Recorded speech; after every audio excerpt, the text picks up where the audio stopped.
Özünler to'la mantiga qiyofat kirvamizlar-jimi tuqqanlar mana manti deydigan mana oldu. Amisa moşolarni ajruvchi bitta haqsiz yurgimni aymachi deydigan tuqqanlar beyni qaraslar. Çünkü biz intan yeshtik vaga qaramantis qilish usulini ko'rib baqaydingmi? Ish qilib qursaqni japa tatib tozlaganga raz o ketgandek payzi bir tamoqchimi tuqqanlar cho'qqin bir sinab baqsizlar. Oldi bilan qursaqni pak uzib tayyorlab olgandiki go'sht, may, piyozlarni to'rab, eki muvofiq tuzlab, azra qarmush bilan zira solaverib agar ochiqaroq yeymiz deslar lazım unda 2 qo'shqisa qo'ysam bo'ldi ha.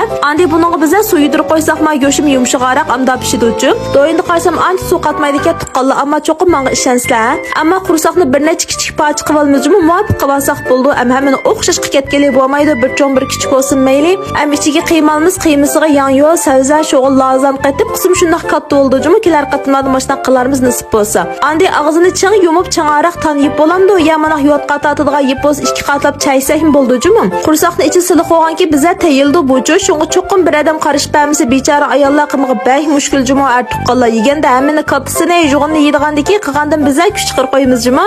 Ko'rib mashaychama kaplar tuqqanlar erinmaslik bitta yuraklarni bir qo'ysizlar. Tönögünki filmni ma o'yatib adam to'liq ko'rib chiqiblar, ammo yurak baga adam 2% ga miyatmabdi-chu. Qat'iy to'g'ri kamiydi bu sansepar ko'nglim ras yerim bo'ldi tuqqanlar. Nimishqa yaqtirib oxirgacha ko'rib eki haqsiz bitta yurakni bir qo'ymas debchi. Am buni so'z o'tib 1 soat qaytimiz juma sho'rvisi qilsang bajo 5 ta hajo tashlab